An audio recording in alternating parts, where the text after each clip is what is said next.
Everyone, my name is Alicia Jackson, licensed professional counselor, and welcome to my channel. Today we are reviewing Married at First Sight, Season 16, Episode 9.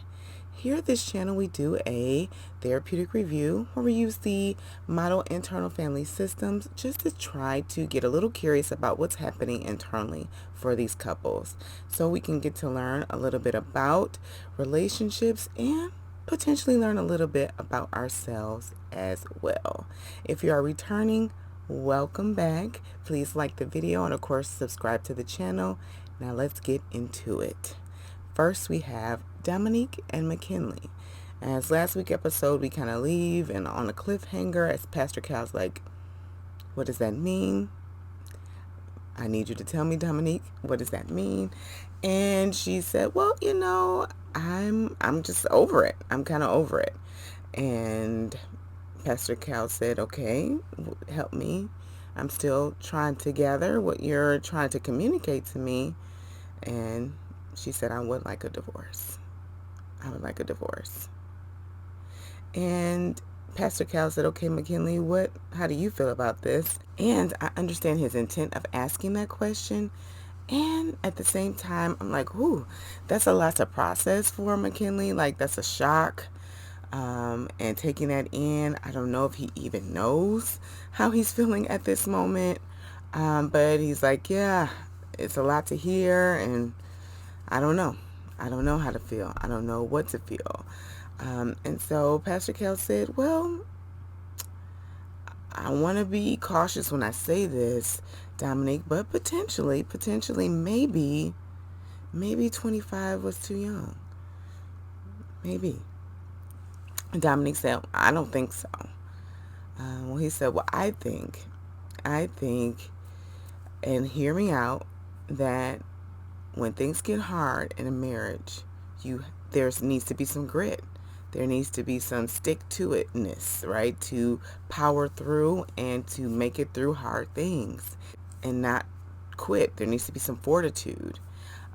And the way Dominique responded to that critique, it was giving like some teenage energy, right? So she was looking away like, I don't want to hear what you have to say. And after Pastor Cal left, she apologized to him. He apologized to her. I'm curious about what those apologies meant. Like what she was actually apologizing for and what he was apologizing for. As Dominique's critique or her review or her perspective of the situation is very different from McKinley's, and that's not uncommon. That's not uncommon because everyone has their lens of what happened. And so I'm just curious about what those apologies were about.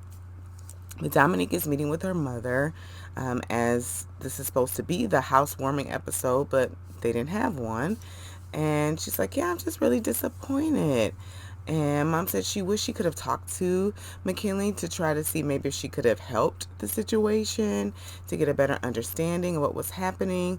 And Dominique said, really? Okay, well, I don't think so. Like, I don't think things would have changed. I just think things got really petty. And she said he was starting to make comments and it made her feel like this isn't what he wanted to do. And what I get from that is she felt like he was passively or passive aggressively communicating things about Dominique, and it made her feel like he didn't want to be in a relationship. I don't know if those passive aggressive communications were about the fact that he felt so critiqued during the honeymoon that he didn't feel comfortable enough to be direct, so he was like being passive aggressive about it because of that belittling, right? If that was a way of him protecting himself and retaliating against that critiquing that Dominique was doing during the honeymoon. And so he was like, well, you're not so great either, coming back with that. Not to say those are the best way to handle that situation, but I'm curious if that's what was happening with Dominique and McKinley when she was talking about these petty comments. And so mom asks, okay, did you tell him that you didn't like him, complaining so much and how it was impacting you? She said, yeah. And he said he will work on it. She said, well, did he have time to work on it? Mom, valid question. Valid question. She said, well, I didn't come into this situation to try to change anybody. Okay. This is where maybe she's not fully understanding what marriage is and what it takes to be in a marriage. And I don't know if this is age or just her not understanding, right? It could be both, like her not understanding what compromise looks like.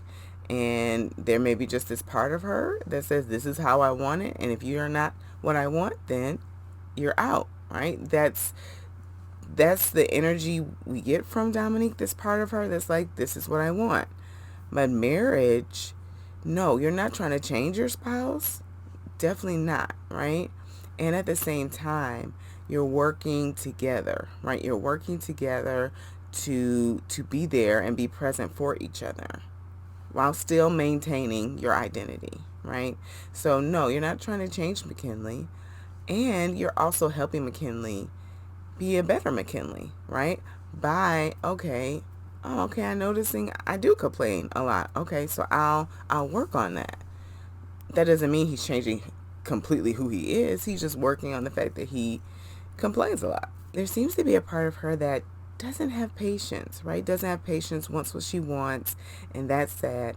And doesn't have, right? Doesn't have the fortitude or the desire to move through a relationship and the journey of a relationship, because that's what marriage is.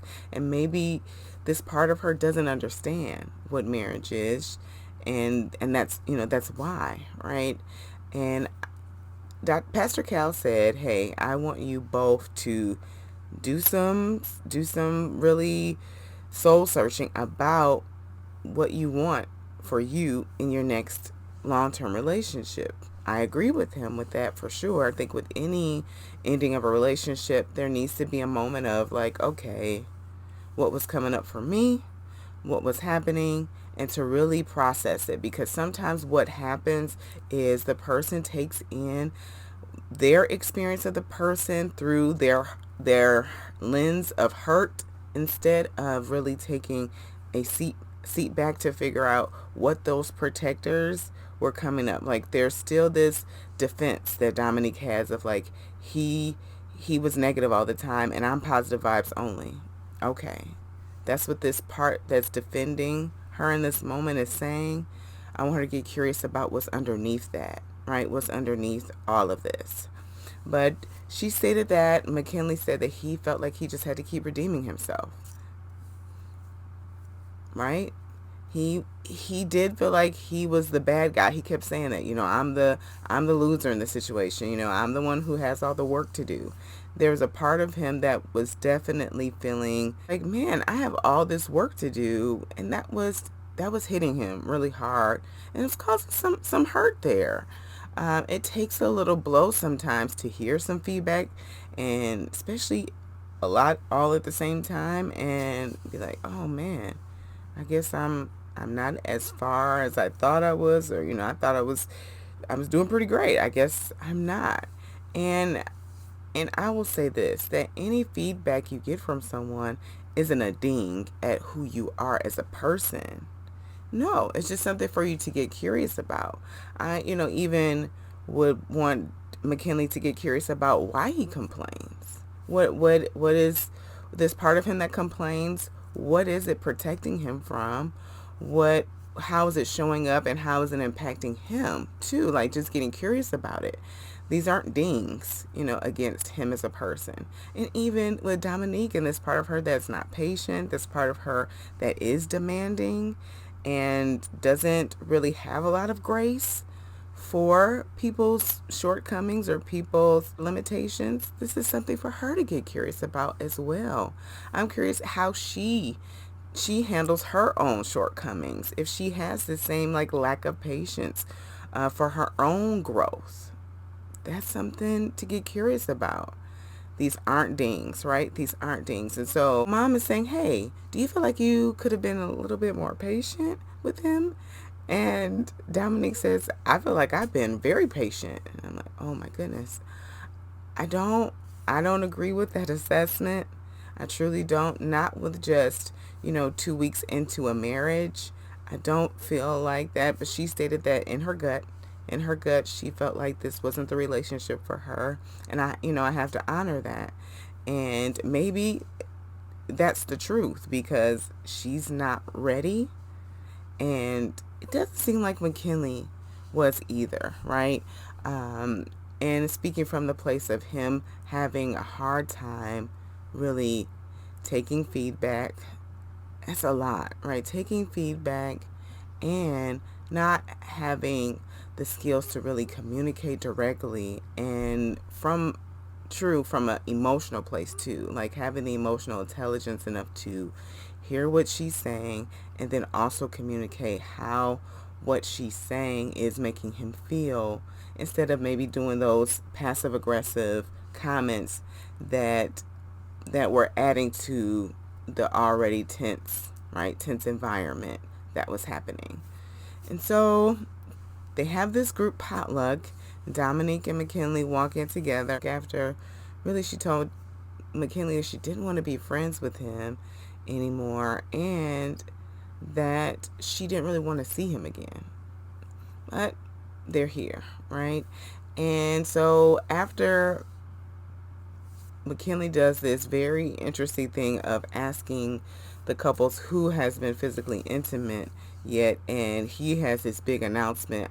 It feels like this was deflection. That's what I get and gather from that. Like there's some deflection here. Like, okay, I'm gonna stir up the pot a little bit to get the attention off of me because again, I don't want to communicate something. Now at the after party, Dominique said that McKinley texted her to say, hey, let's say this was a mutual decision, right? This is something we mutually agreed to do.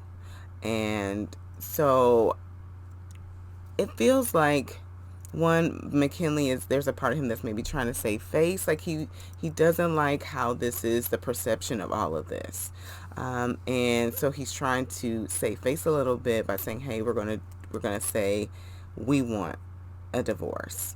But that's what was communicated to everyone, and man, the couples were like they seem very invested in each other's marriage, which is beautiful. But I also see where there is kind of a push. Even Kirsten saying like, "Why do you guys get a divorce?" Um, you know, of boundaries. Like if they're not ready to communicate that, they're not ready to communicate that.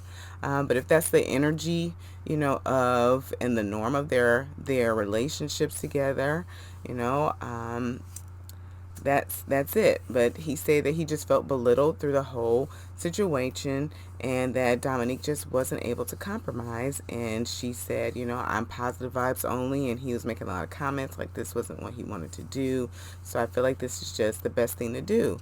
And so the couples are really pushing them. And Nicole's like, you're going to regret this. You're going to regret this. That you didn't stick to this. And I hear her like there's this passion, and maybe that's coming from her, right? Like, so this part of her is coming up to try to encourage Dominique to stay in this, right? And she even said this at the after party, like, hey, I know that energy was a lot, and I'm sorry for that, Dominique, but I feel like I'm getting a lot from this experience, just learning about myself and seeing some great sides of Chris that I wouldn't have seen because I'm sticking with this. And that's what was coming up, right? So she's speaking from her experiences, which is what we typically do, right? When we are coming and communicating with someone, we're responding from something that's happening inside of us. And so Dominique said, well, maybe. And they all do a cheers or a toast to the maybe, and they leave. And Dominique said, man, that was a lot of pressure. That was awkward. And McKinley said, yeah, it was. And he said, well, do you feel like the pressure was why you said maybe? And she said, yeah, like it didn't feel like no was the right answer in that moment. So I said maybe. And no, I don't mean it though. And this is again, I think that Dominique stated that she felt like she was being like scapegoated because of the age situation. Like this was being used as an excuse for McKinley's behavior. I feel like both can be true. Both can be true. Like McKinley can have some areas of growth to work on, and age can also be a factor, Dominique. Both can be true in this situation, as I feel they both are. I truly wish both of them the best, and I hope that they really kind of sit with this and take in the full experience of all of this. I really do. Next, we have Clint and Gina. And so this episode, they're meeting their friends. They're meeting their friends. They're talking about their relationships. And so we really get to hear what they really feel. As they've been telling, the experts are talking to each other about how they feel.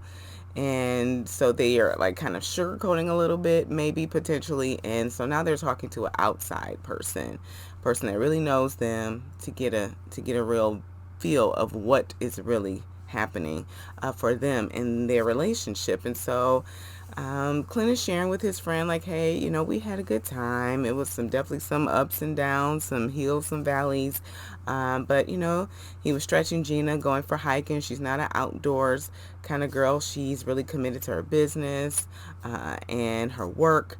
But, we had a great time. And he said, okay, so you said there's some issues. Talk to me. He said, well, attraction, that's the the big thing, and so we're trying to work through it and keep moving forward. And so his friend said, attraction does and can grow. But that's usually in situations where there's like low pressure. There's not all this like all these costs, right? All these big things, like you're on TV, it's a short amount of time. There's a lot of pressure coming into this. And he has a point, that's valid. Like that pressure adds on to already what is a kind of a rocky situation. But his friend said in his confessional, hey, I see that Clint is trying to focus on the positive. He's really trying to be very careful too, like be very careful about how he moves forward because he really wants this to work. And so the next scene we see with them, Gina's moving into the apartment. And I'm like, oh, okay. So she made a decision to move in. There is a part of me that's like, I noticed that Gina has a part of her that cares about appearances, right? And of course, she has a salon, right? But I'm also just reflecting back onto when his friend asked her, like, hey, so do you think he's hot? And she was like, yeah. And we hear she doesn't really think he's hot, right?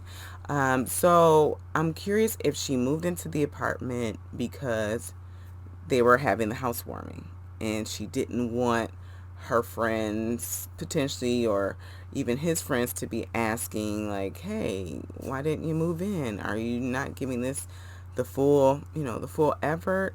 But I don't know that to be true, but that's a part of me is curious if that's what's going on. She did say that Pastor Kyle made some great points, so that's why she's moving in. They're moving and living in separate rooms, but Clint is excited. He's like, I'm hopeful. I'm hopeful that we can keep moving in the right direction. I really am.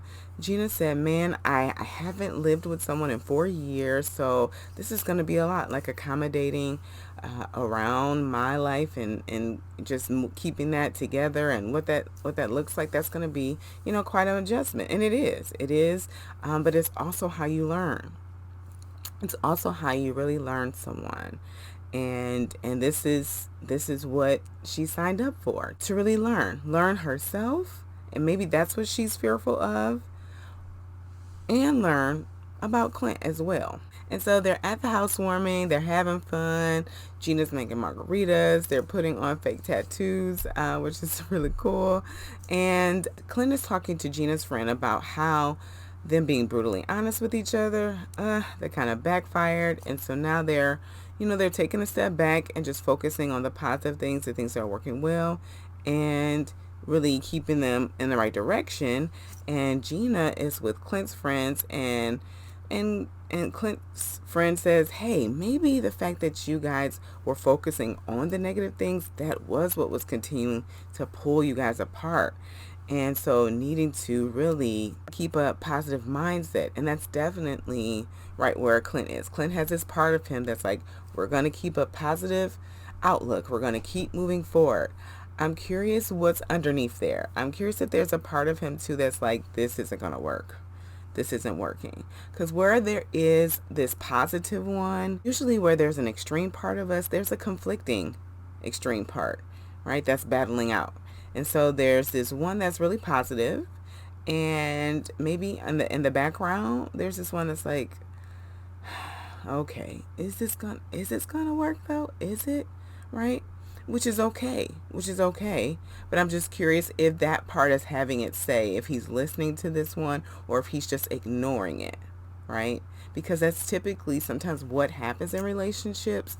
We have a part of us that's saying, okay, we see some things, and then we have another part that says, oh, we see some red flags too. And we tend to ignore one or the other depending on the risk, right? The risk involved. If there's a risk of us being alone, if we have a fear of that, then maybe we'll listen to the one that's like, oh, positive mindset, right? So in this situation, the risk is, oh, I'm on national television and I want to put my best foot forward. And so, yeah, I'm going to ignore the one that's like, I don't know if this is going to work, right? And I think both parts have great information to listen to, right?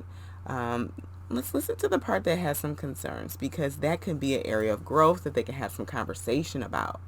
Now, Gina said that she feels like there are more positives than negatives. So I was like, that's interesting to hear. I want to know more about that.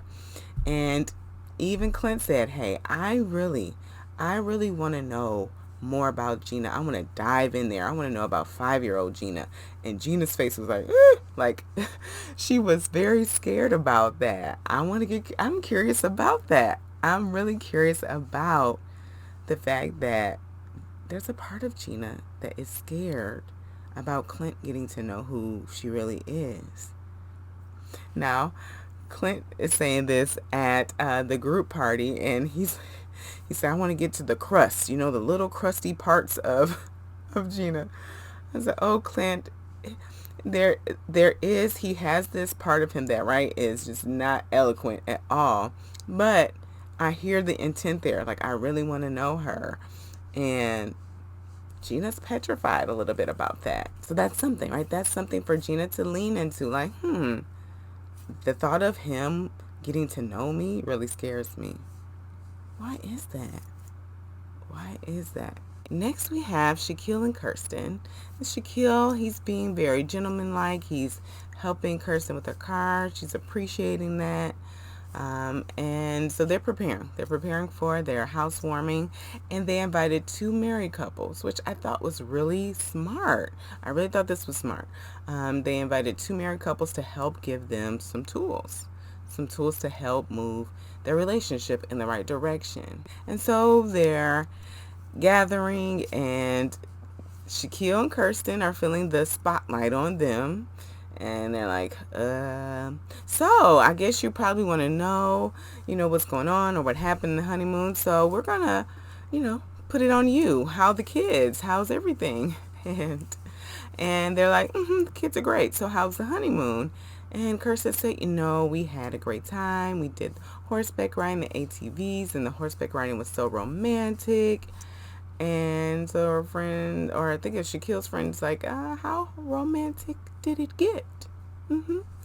And Kirsten said, well, there was no spiciness. And of course, Shaquille in Shaquille fashion said, okay, we were not physically intimate, on the honeymoon. They're like, okay, we didn't say and ask all of that. We just wanted to know, like, how romantic did it get? And so they're like, was there kissing? And Shaquille's friend said, I'm not getting kissing vibes. And so like, there was more conversation than consummation. And yeah, Kirsten said, yeah, conversation. Kirsten, my analogy for Kirsten, or maybe metaphor is probably better. My metaphor for Kirsten is definitely like iceberg, right? There's what we're getting is like, I'm here. I'm here. I'm open. I'm really trying to open up. It's really hard for me. That's what we're getting.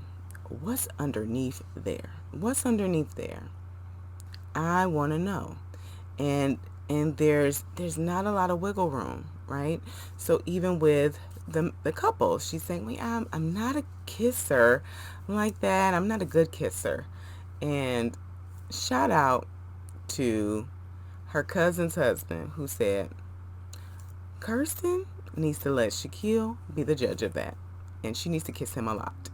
That part I'm like, I don't know about a lot. Yeah, I feel like she needs to lean into the process or be honest. Or be honest. What's underneath there, Kirsten? What are you not saying? And so because you're not saying what's happening, we're at a space of like, do you really like him? Right? Because that's what it's giving. That's really what it's giving. And so Kirsten goes off with Shaquille's friends. Shaquille goes off with Kirsten's cousin and her husband. And she's like, it just takes me a lot. It takes me a lot to open up. And I'm really trying. Like, I'm really trying to be more open to him. And they're like, okay. Well, is it better than day one? Is it better than day two? And she's like, yeah, it's better. It's better. And then with Shaquille, he's like, am I being too patient? And her cousin said, hey, I think you need to really be attuned with Kirsten, like, and paying attention to, like, when she wants you to be more forceful and when she wants you to be patient, like, to know the ebbs and flows. I hear this cousin and their intent, right? I really do. My true concern with this advice is, man, how is he supposed to know? Because they have only known each other for 2 weeks, it would be different. It would be different if they had met organically. And so Kirsten and Shaquille are just getting to know each other over time, and they don't have this 8-week period. They don't. And that's where her cousin's coming from, right? Because even when Shaquille was like, I don't want to be in a situation where, okay, you said you're not attracted to me, attraction grows, but we only got 8 weeks. And then her cousin said, well, we're not looking at 8 weeks. We're looking at marriage. Like, think outside of that. And that's not what Shaquille is saying. Shaquille is saying, I don't know if she's going to be attracted to me at the end of these 8 weeks enough to say that she wants to be in this relationship and wants to be in this marriage. That's the fear that he's trying to communicate to her cousin and her husband. Like, how am I supposed to navigate that? And how is he, right? If he's in a situation where he's getting to know Kirsten, she has her walls up, she's not giving much for him to know when to come in and when not to. They're cuddling, she's touching his bald head, he's kissing her on the forehead, he's doing things to move forward. Kirsten has to also kind of give him some signs too, right? There has to be both. It can't be Shaquille doing all the work. And that's also putting him in a situation where he is already pretty vulnerable, right? He's already here, and then you want him to make a move, and if she rejects him, that's a heavy sting. That's a heavy sting, and I think sometimes we don't really understand how big of a sting rejection can be to the system. We have a lot of protection around rejection, right? Matching energy, right? That's a protection around rejection, right? There's a lot of protection around that. And so that's a lot to ask of Shaquille. I also want to know if the cousin is also talking to Kirsten about being more warm and also communicating more about either it's nonverbal communication or verbal communication about when she's ready to move things to the next level and to be more open and really connect with Shaquille. I'm curious if that's happening. And so Shaquille's friends say, okay, do you see yourself, like, are you thinking about decision day? And Kirsten said, no, I'm not thinking about decision day at all. So I'm like, I'm curious if that's the truth. She answered that really quick, but she said no. And then he said, well, do you feel like you want to be married to Shaquille for the rest of your life? And she said, I can't answer that right now. And I get that. Like, I can't answer that right now. I don't know. And I hope that Kirsten is being sincere. I really do. And I hope that I'm wrong. I hope that she is not withholding really important information for Shaquille to know that she's just not in this the same way that he is. I'm really hoping that I'm wrong. I don't think that I am. I don't think that I am, but I'm hoping I am for Shaquille's sake. I really am, because he's in this. And I don't know if she is. I don't know. And I'm curious about her saying that she's trying to open up what that looks like and what that means for her. Try is a tricky word. And speaking of try being a tricky word, next we have Jasmine and Eris. And so Eris is meeting with his cousin. Welcome back. And, she already has a part that's up that is waiting for all the negative things, right? Because she didn't want this to happen and feels like Eris wasn't ready. And so he talked about how the attraction levels weren't the same. She said, so what are you saying? You're not attracted to her? He said, she's attractive, but there's no like physical connection. And so she said, there's more attraction than just physical attraction. He said, yeah, but I'm like a very physical person. So I don't, like, she's a great person. She's an awesome person. I trust her with I trust her who she is. And there are people I've known for years who I can't say that about. So that's something. Like, that is something. Like, I'm a very physical person, and I just don't have the urge, right? The urge to physically connect with her. And she said, okay, what did Jasmine say about that? And he said, she handled it very ladylike. So I'm hearing there is some defense, right? There's some defense there with Jasmine. It's small, but he is trying to stick up for her. Like, she answered it very ladylike, like, I would really want my husband to rip my clothes off and be interested and attracted to me. But, I'm hopeful, and I'm, that I'm in this, and that the attraction's going to grow. And the cousin is like, I just feel like Jasmine's fake. Like, she needs to tell him. And what I feel is happening between Jasmine and this cousin is that these are very two polarizing parts, right? So there's one part of the cousin that's like, I say what I mean what I say it with my chest. And Jasmine is like, I'm not very comfortable with conflict. So I say things, but I say things with a little tact. I say things, and I'm not very direct all the time. So they're coming at each other. And there's some judgment that's happening. There's a part of her that's judging Jasmine because of that, right? Not understanding the intent. Because Jasmine wants this relationship to work. And so she's being careful about how she communicates this to Eris, right? But Jasmine's cousin feels like it's fake, and it's drawing. The judgment is what's making this situation tense for all three of them. And so then Eris invites her to the housewarming, and she said, I'm not coming. I know this isn't working. You're telling me this isn't going to work. I'm not going to invest into something that's not working. Now, I hear her, right? That part of her, and I'm like, okay, that's valid. It is. And at the same time, this is your cousin who you care about, and who obviously you guys have a close relationship. I'm curious as to why you're not supporting him. I'm also curious as to why Eris is inviting her, knowing that Jasmine is not okay with this, because they show the scene prior where he saying, okay, write down Fallon's name, and Jasmine said, I don't need to know how to spell her name. I don't feel comfortable with her there. And so why is he insisting that she comes, knowing how this is going to impact Jasmine?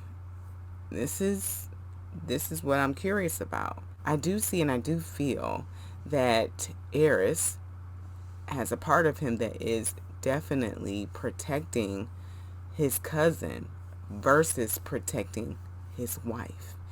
And I understand that yes, you have more loyalty with the cousin. You've known the cousin longer, 100%. And Jasmine is your wife. She is your wife. And that's something for Eris to really sit with. And his cousin said, well, do you want to be married? And he said, yeah, I want to be married.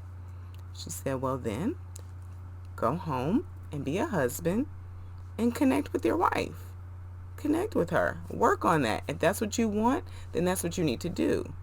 Now, I do feel like he has to want to do that, right?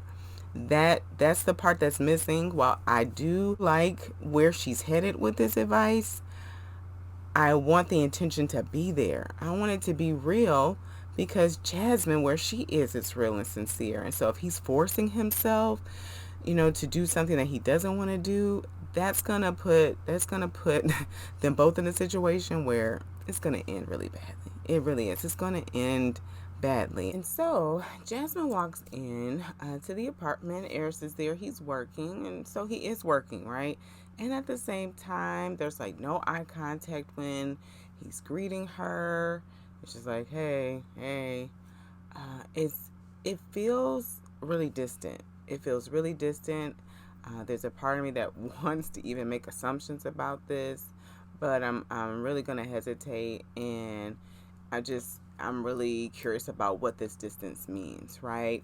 Of if he's upset about the situation with her not wanting his cousin to be at the housewarming, as that's the first thing that he mentions. So maybe that's what's happening here.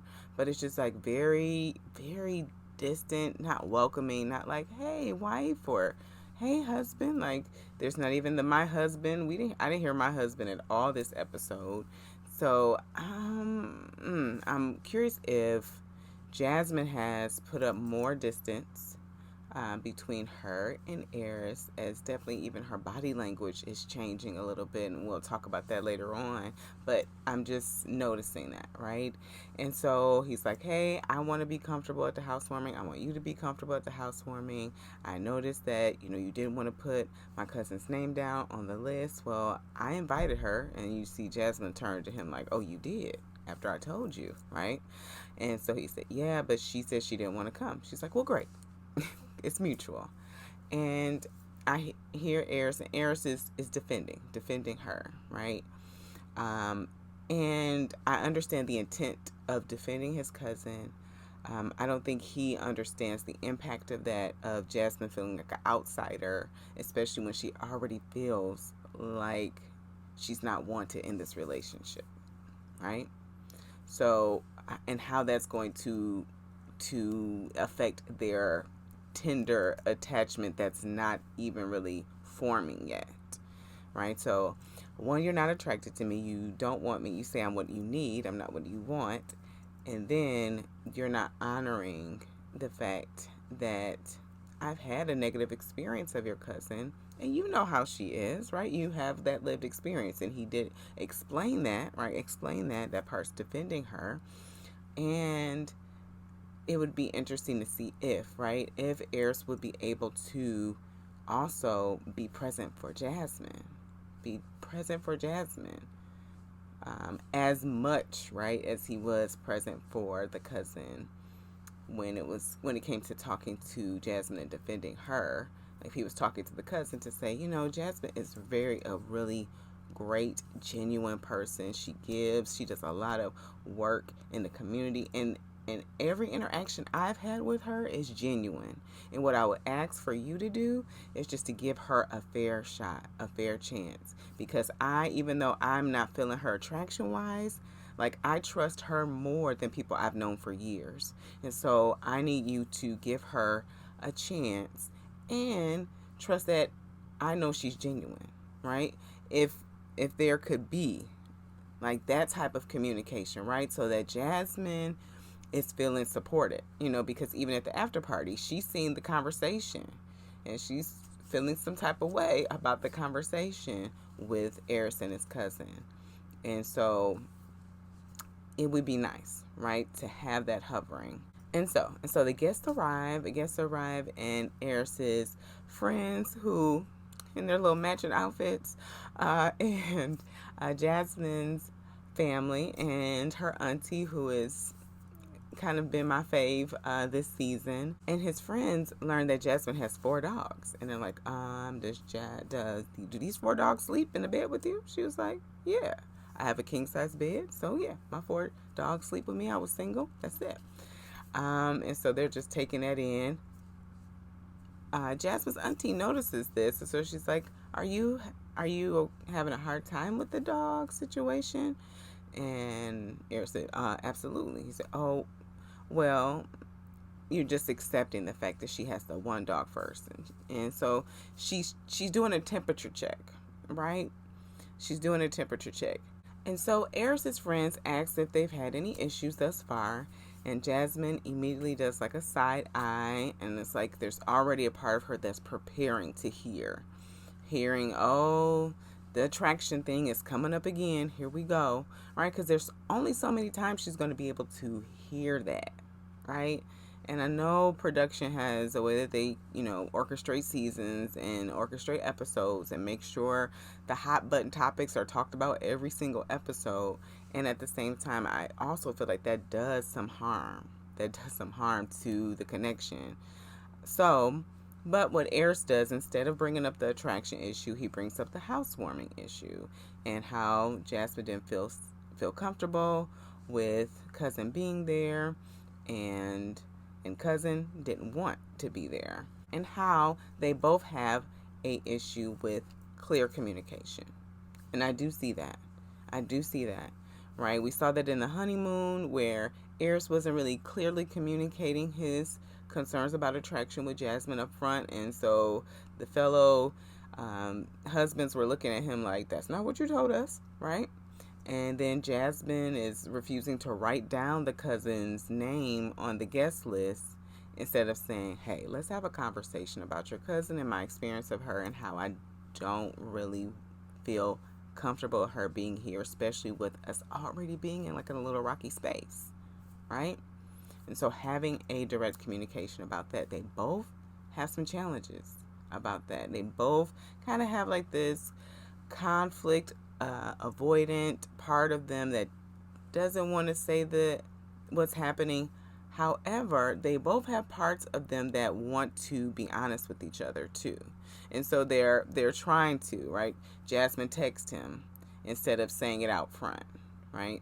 And Eris eventually, he like said it slowly but surely, like, hey, this is where I'm at. So they're working to be honest, or more honest with each other. But yes, communication is definitely something that is an area of growth for them. And Jasmine agreed. She said, hey, communication is not something I do well in my relationships.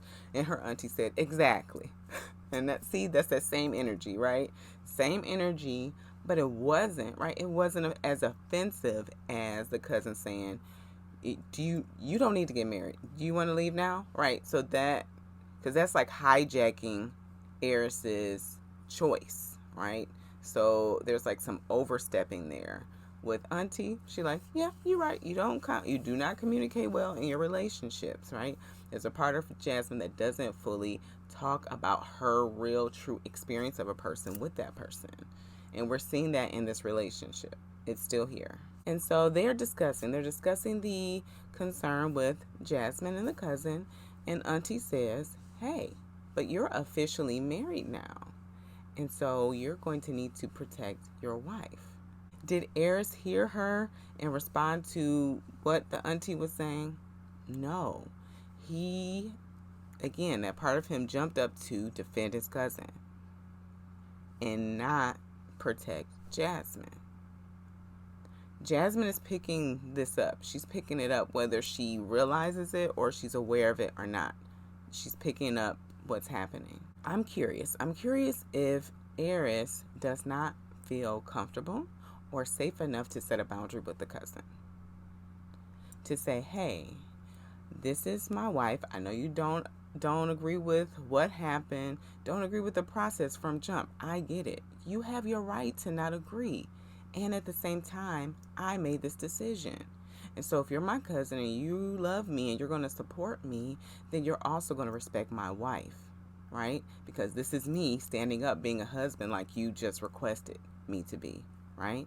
So I'm curious if Eris has that in him, or if there's a part of him that doesn't feel safe to set a boundary with her. And I'm curious as to why that is. Right?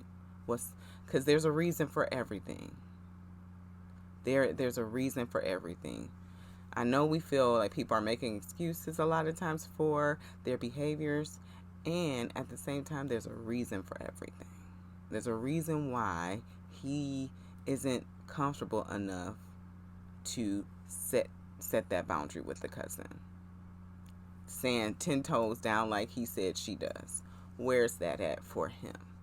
So Eris is talking to Jasmine's family, and he's saying, hey, we're going to need a bigger space with all these dogs. And so Auntie does a check to say, hey, how do you feel about these dogs? Like, what if Jasmine were to give them away?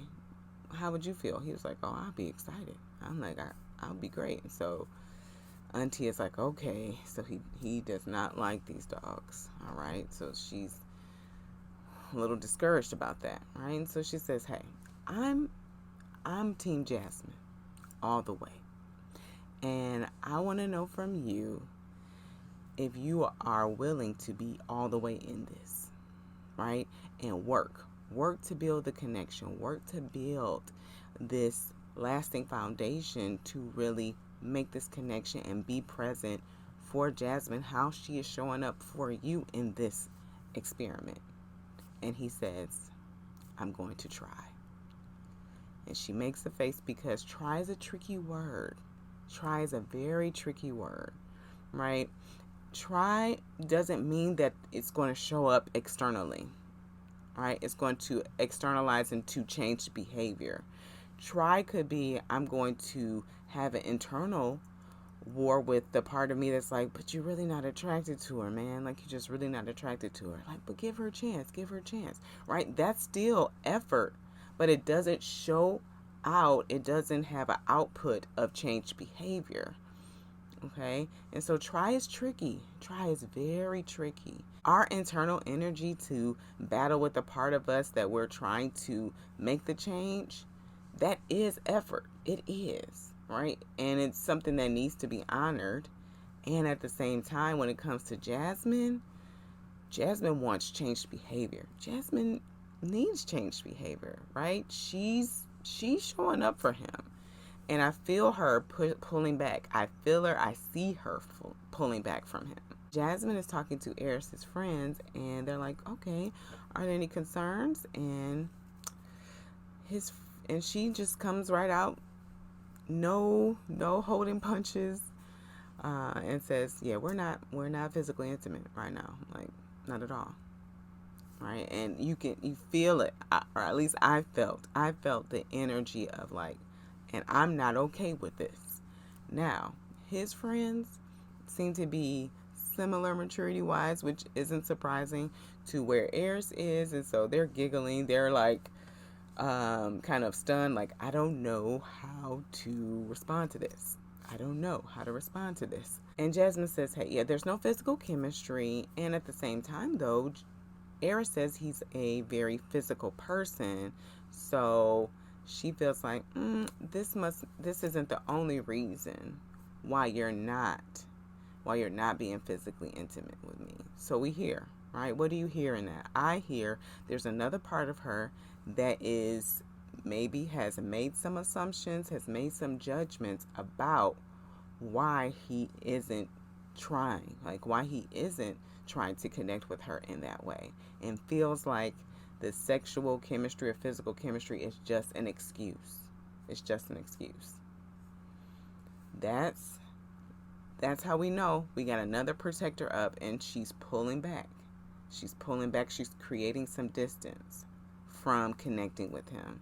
And so his friend found a way to kind of like skate around that issue and say, hey, do you feel like the experts got it right? And Jasmine said, for the most part, yeah, we have a lot in common. We really do. And they have some hurdles, and they have to continue to be honest with each other, right? And so I don't know also if there's a part of Jasmine that feels like Eris isn't being completely honest with her. And I don't know. Is he? I don't know. I don't know if he's being really true about where he is. If he's already made a decision, or if he's still in this. So fast forward to they're at the group potluck with all the other couples, and our good friend McKinley brings up physical intimacy. Who's done it? And we know Nicole and Chris say, yeah, we did it. And they make the joke about the back being blown out and all the things. And did you pay attention to Jasmine's body language? Because it was speaking for her. And even as she watched on the after party, she said, oh, I did not realize like I was responding like that. She like leaned forward a little bit, a lot of neck rolls, a lot of eye rolls, a lot of side eye. There are parts of her that are speaking up, saying that she is very upset and very hurt about this, and the fact that this has to be continued to be discussed all the time. She said I can only hear this so many times. She said that at the after party. And I mean, that's just human. We all have vulnerability. We all have vulnerability to rejection, to abandonment, and especially rejection and abandonment on national television. And especially about appearance for a woman. That's a very common vulnerability, because that is the way that women are scrutinized, by their appearance. That's a vulnerability. And so she's only going to be in this situation where her vulnerability is exposed and scrutinized so many times before it's like enough of this already. I feel like honest communication is going to be the only way that this couple can really repair some of this, and with the help of, where's Dr. Pia at? Dr. Pia, where are you? Hello? Because I feel like Dr. Viviana, she showed up much more than Dr. Pia is, and maybe they did some different contracts. They don't give her enough money or something, so she only shows up like twice a season. But they need to rethink those contracts because if they're really talking about, if they really value marriage, if this is not just for TV, if they really value marriage, then they need more support, especially for if they're picking someone like Eris, he is fresh out of the streets, right? And he is jumping into new waters. And so he's jumping into new waters without having the lessons, right, of learning how to swim. So he's just floundering. And then he's floundering without something that he usually used as something to coast on, which is physical intimacy. He doesn't have that. So now he's like, I don't know how to build a relationship without the physical intimacy part. Like, I don't know, right? He needs support. Where is his support at? Please. But I don't, this is where Married at First Sight always falls short. In my opinion, always falls short. And I always fuss about it just because I have a passion for relationships. And if we don't have true connection and learn what healthy connection looks like, then where are we going to be? Because connection can be so healing. True, genuine connection can be a healing experience, and that can be beautiful, found in marriage, feeling safe with each other and being vulnerable with each other, feeling seen and heard. In a marriage, in a long-lasting relationship, that can do so it's just, it can do so much for the two people involved. So that's why I have a part of me that's just like, come on, Married at First Sight, help these couples out. Next, we have Nicole and Chris, and Nicole is meeting with her friend, and she's like, yeah, so you like the ring? Yes, I love the ring. Do you love the ring or do you love the husband? She's like, I love the ring because my wonderful husband gave it to me. And so she's like, yeah, I'm really noticing that his really accommodating and sweet part is present. And I also feel like, yeah, I know that problems are going to come, but I have a fear that I'm going to be the problem. Right? I'm going to be the problem. I have a fear that I'm going to be the one that's the jerk, right? She didn't use that word, but this is the one I'm substituting for, right? So we hear this part that's like already preparing. And this comes, right? This comes from her feeling like she's too much. She's too much. And so this part is up to protect her from someone telling her that by saying, okay, I'm hyper vigilant about, like, okay, I'm trying not to be too much. I'm really trying. I'm trying to be available for him, because I don't want to walk all over him, because I know I have this strong personality. I know how I am. She also says that she fears that, he won't be able to stand up to her. And that he does also compliment her a lot. That's a lot for her to take in because of her insecurities. And so she's learning to receive them. And still there's a part of her that's like, does he really mean this? Does he really mean this? Does he really mean this? Right? That part that's questioning her lovability. We see it. And so she speaks up for the part of her that says, I know 100% he's being genuine because this is who he is. I know he is. And so, I battled that, right? And so, but this is still that part that's like, does he mean it? Does he mean it? Does he really mean this? Or is he just being nice? Does he mean it? And her friend says that things aren't always going to be peachy keen jelly bean, which is the cutest phrase ever. But she said they're going to come and they're going to be able to work through this. They really are. Nicole's friend says, hey, I don't know Chris and I still want to get to know him, but I do see that my friend is being more open and vulnerable, and I like that. So that lets me know he's doing something right. And he is doing some things right? He's creating a space for her to be herself. Now, my concerns are, I do feel like both of them are managing their personalities, managing parts of them because they want it to work and they want to be accepted. And so because of that, there are maybe some truths that aren't being said.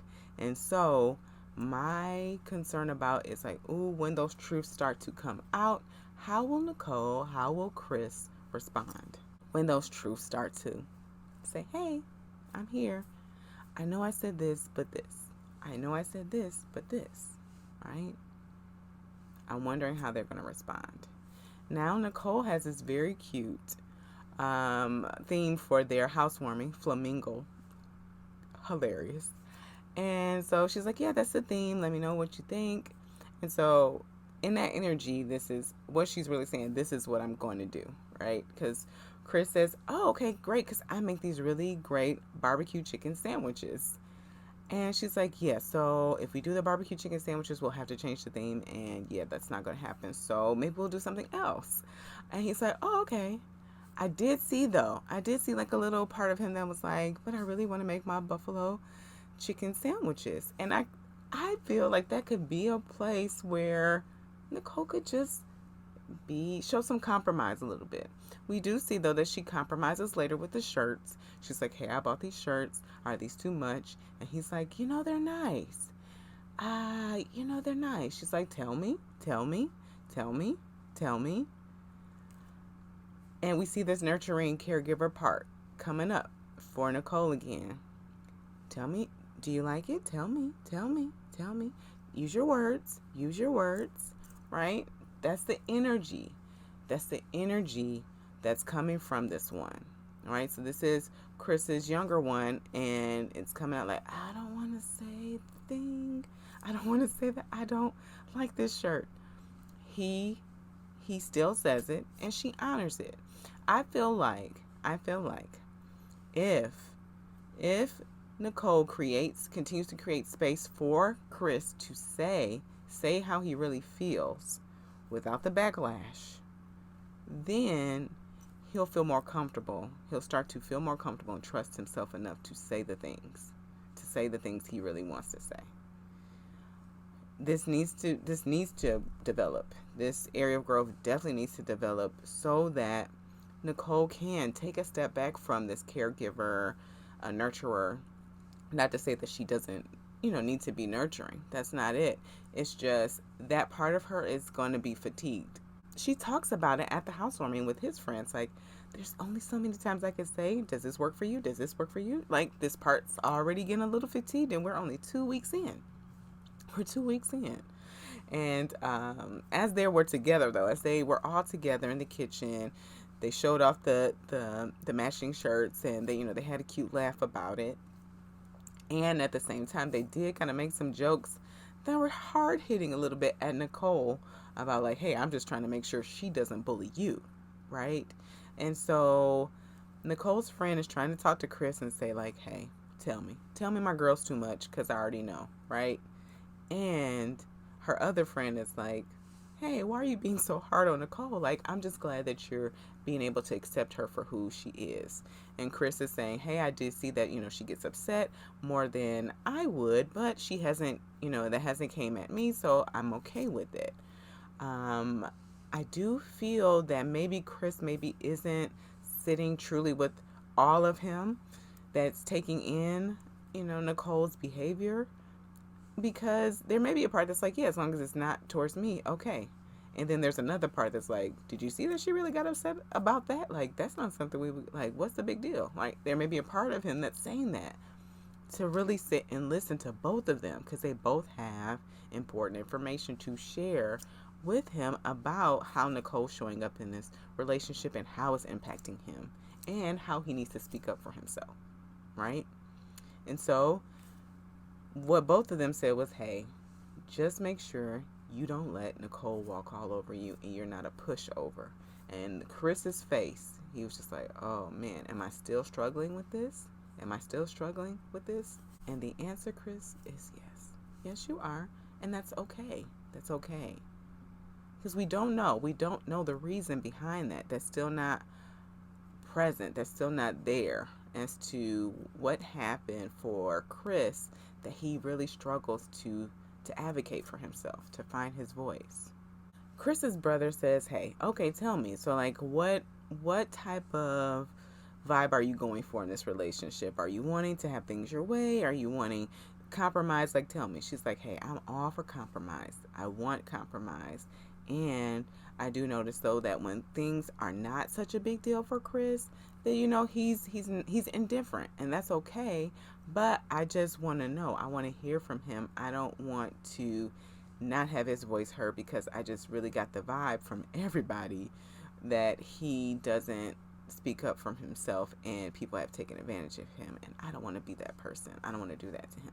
And so at the group party with all the couples, the potluck situation for Nicole and Chris, what really came up for them is, of course, they announced their consummation of their marriage. And we did see this part of Nicole that came up to confront Dominique for divorcing McKinley. And you're going to regret this, right? And so I want Nicole to get curious about this one. Like, why is it showing up in this way? She did, of course, like I mentioned before, apologize to Dominique at the after party. She said, she just really realized how this experience is helping her learn a lot about herself, and helping her to see great sides of Chris that she maybe would have passed on if they were just dating.